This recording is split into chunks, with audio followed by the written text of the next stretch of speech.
Hello students, আমি Nitish sir জ্ঞানজ্যোতি coaching সেন্টারের পক্ষ থেকে তোমাদের প্রত্যেককে জানাই আরো একবার স্বাগত। তো স্টুডেন্টস, আজকে আমি তোমাদের সঙ্গে আলোচনা করব এনইপি 4 ইয়ার আন্ডার গ্র্যাজুয়েট প্রোগ্রামের অধীনস্থ যে সমস্ত ছাত্রছাত্রীরা নর্থ বেঙ্গল ইউনিভার্সিটি আন্ডারে বিভিন্ন কলেজগুলোতে পড়াশোনা করছো তাদের জন্য আজকে কিন্তু তোমাদের এনইপি সেকেন্ড সেমিস্টারের এসইসি বেঙ্গলি যেটা রয়েছে, অর্থাৎ বাংলা ভাষায় সম্পাদনা এবং তার প্রকাশনা। তো এটা হচ্ছে তোমাদের কি বলবো, এডিটোরিয়াল যেটা রয়েছে, তোমাদের যে বাংলা যে পার্টটা রয়েছে এসএসসি বাংলা বলতে গেলে, যেটা হচ্ছে তোমাদের স্কিল কি ডেভেলপিং স্কিল কি বেঙ্গলি একটা আছে, ওই পার্টটাই কিন্তু এবার তোমাদের ইংলিশে কি যেন আমার টাইটেলটা এই মুহূর্তে মনে পড়ছে না, যেহেতু বাংলা টাইটেলটা দিয়েছি। তো আজকে তার লাস্ট মিনিট সাজেশন, একদম শেষ মুহূর্তের প্রিপারেশনে তোমরা কোন কোন প্রশ্নগুলো একটু দেখে যাবে সেই নিয়ে আলোচনা করে। দেখো, আমি সবার প্রথমে তোমাদের বলে রাখি, এসইসি, এই এসইসি কথার অর্থ হলো স্কিল এনহ্যান্সমেন্ট কোর্স, যেটাকে মানে স্কিল কথার অর্থ হলো দক্ষ। অর্থাৎ এই বিষয়টা তোমাকে এই বিষয়টা তোমাকে জানতে গেলে মোটামুটি একটা দক্ষতা থাকতে হবে, এবং দক্ষতা না থাকলে তুমি বিষয়টা পরীক্ষা লিখতে পারবে না, কারণ তোমাদের অনেক ভাস্ট সিলেবাস রয়েছে। তো আমি বিস্তারিত ক্লাসটি আলোচনা করার পূর্বে তোমাদেরকে বলে রাখি, যারা এখনো আমাদের চ্যানেলটিকে সাবস্ক্রাইব করনি তারা অবশ্যই চ্যানেলটিকে সাবস্ক্রাইব করে পাশে থাকা বেল আইকন অল প্রেস করে দাও, যাতে নেক্সট টাইম থেকে কোনো ভিডিও আপলোড করলে তার নোটিফিকেশনটা তুমি সবার আগে পেতে পারো। এছাড়া তোমরা যারা ভাবছো আমাদের ক্লাস জয়েন করবে তারা অবশ্যই যোগাযোগ করতে পারো আমাদের অফিসিয়াল নাম্বার, থার্ড সেমিস্টারে যুক্ত হতে চাইলে 7076398606 নম্বরে, অথবা 6295916282 নম্বরে। তোমাদের টোটাল কোর্স ফি রয়েছে তোমাদের এই সাধ্যের মধ্যে। ডিটেলস জানতে হলে ফোন করে নাও আমাদের নাম্বারে। চলো শুরু করছি আজকের ক্লাসটি। দেখো, তোমরা জানো তোমাদের সিলেবাসের মধ্যে কিন্তু অনেকটা পার্ট রয়েছে, যেমন বাংলা শব্দভাণ্ডার, তৎসম, অর্ধতৎসম, তদ্ভব, দেশি এবং আগন্তুক শব্দ, এই পার্টটা কিন্তু তোমাদের রয়েছে। তাহলে এখান থেকে কোন কোন প্রশ্নগুলো তোমরা পড়বে ইউনিট নাম্বার 1 থেকে, সেগুলো একটু আমি জাস্ট বলে দিচ্ছি। দেখো, 2 ও 3 নম্বরের মতন করে কিছু প্রশ্ন আসবে তোমাদের, কিছু 6-এর প্রশ্ন আসবে এবং কিছু 12-এর প্রশ্ন আসবে। তাহলে 2 এবং 3-এর মতন করে এখান থেকে যে প্রশ্নগুলো আমরা পড়বো, তৎসম শব্দ কাকে বলে তার উদাহরণ, অর্ধতৎসম শব্দ কাকে বলে তার উদাহরণ, সিদ্ধ তৎসম শব্দ কাকে বলে তার উদাহরণ, এবং এখানে অসিদ্ধ তৎসম কাকে বলে তার উদাহরণ, দেশি শব্দ কাকে বলে তার উদাহরণ, আগন্তুক শব্দ কাকে বলে তার উদাহরণ। ঠিক আছে, এই কয়েকটা প্রশ্ন। এবং তোমাদের আমি 6-এর জন্য দিচ্ছি, এখান থেকে শব্দ ভাণ্ডার বলতে কি বোঝো, বাংলা ভাষায় ব্যবহৃত শব্দগুলিকে কটি ভাগে ভাগ করা যায় ও কি কি, তৎসম শব্দ কাকে বলে, তৎসম শব্দের শ্রেণীবিভাগ, তদ্ভব শব্দ কাকে বলে তার উদাহরণ, এবং বাংলা শব্দ ভাণ্ডারের সংক্ষিপ্ত পরিচয় দাও। আর 12 নম্বরের এখান থেকে কোনো প্রশ্ন তোমার পড়ার প্রয়োজন নেই। এবার চলে আসবো আমরা ইউনিট নাম্বার 2, যেখানে আমাদের এটা মোটামুটি বড়ই ইউনিট বলতে পারো, বা বড় ইউনিট বলা যেতে পারে। এখান থেকে রয়েছে তোমাদের বাংলা বানান চর্চা ইউনিট নাম্বার 2-তে।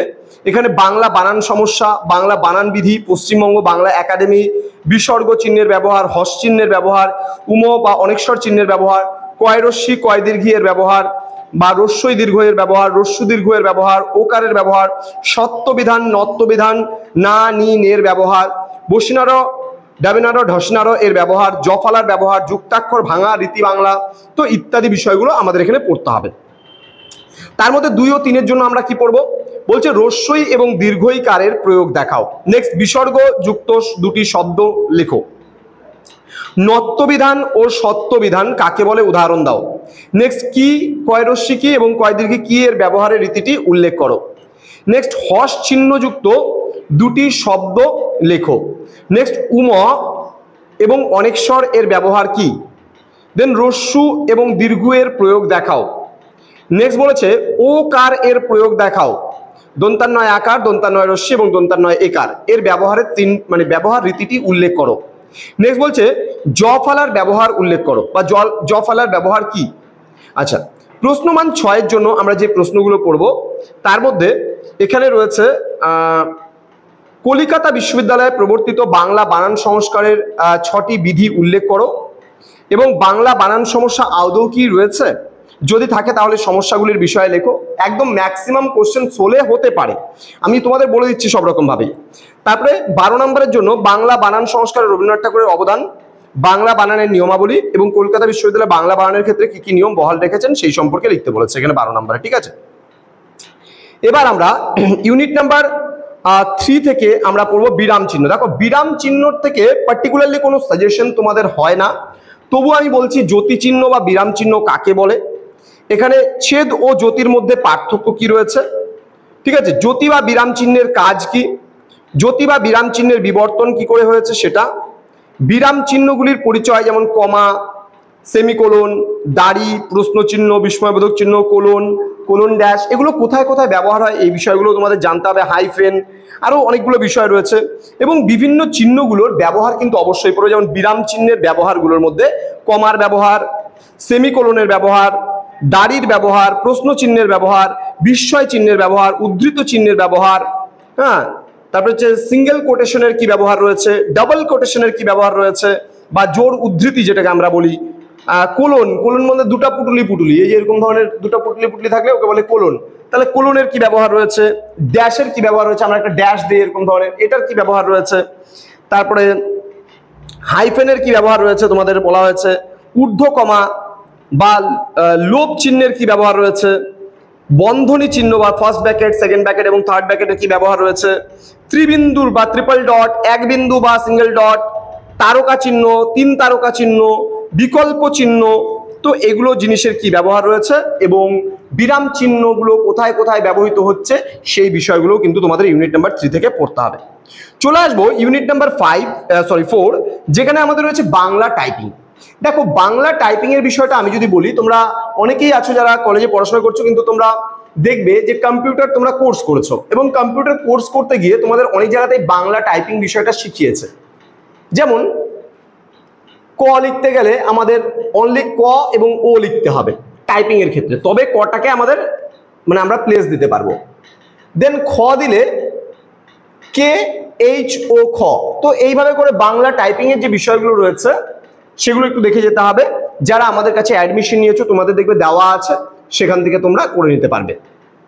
আচ্ছা, এবার রয়েছে পরবর্তী যে পার্টটা রয়েছে, সেখানে প্রুফ সংশোধন রয়েছে এবং সেই প্রুফ সংশোধনের উপরেও আমরা কিন্তু প্রচুর প্রশ্ন দিয়েছি। যেমন প্রুফ সংশোধন কাকে বলে, তো একজন প্রুফ রিডারকে কোন কোন বিষয়ের উপর নজর দিতে হয় এবং প্রুফ সংশোধনের যে নিয়মগুলো রয়েছে সেই নিয়মগুলো এবং প্রুফ সংশোধন কিভাবে করতে হয় তার কিছু উদাহরণ তোমাদের কিন্তু দেখে নিতে হবে।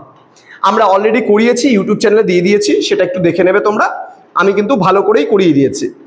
দেন রয়েছে আমাদের সম্পাদনা। এবার সম্পাদনা থেকে তোমাদের মনে করো বাংলা সাহিত্য সম্পাদনা কাকে বলে, বাংলা সাহিত্য সংকলন বলতে কি বোঝো। আমি এই পার্টটা থেকে খুব একটা প্রশ্ন তোমাদের দেইনি। কেন দেইনি, তার কারণটা হচ্ছে এখান থেকে সেরকম কোনো প্রশ্ন তোমাদের আসলে পারেও তোমরা এই জায়গার থেকে খুব একটা বেশি ভালো মতো জানতে পারবে না বা লিখতে পারবে না, যার জন্য আমি খুব কম প্রশ্ন এখান থেকে দিয়েছি। তারপরে তোমাদের একটা পার্ট রয়েছে কভার, টাইটেল পেজ, গ্রন্থ পত্রিকার মানে পঞ্জীকরণ সংক্রান্ত যে ধারণাটা রয়েছে, সেখান থেকে আমাদের বইয়ের কভার বা প্রচ্ছদ কাকে বলে এই পার্টটা আমি বলেছিলাম তোমাদের খুব ভালো করে পড়তে হবে।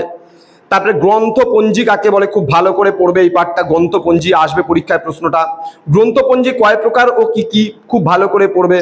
দেন কপিরাইট বলতে কি বোঝো এটা খুব ভালো করে পড়বে, হ্যাঁ, কপিরাইটের বিভিন্ন পার্টগুলো। গ্রন্থ এবং পত্রিকার সম্পাদনায় সম্পাদকের কি ভূমিকা রয়েছে এটাও খুব ভালো করে পড়বে। এই প্রশ্নগুলো আমি দেখবে খুব সুন্দরভাবে তোমাদের করিয়েছি বা দিয়েছি।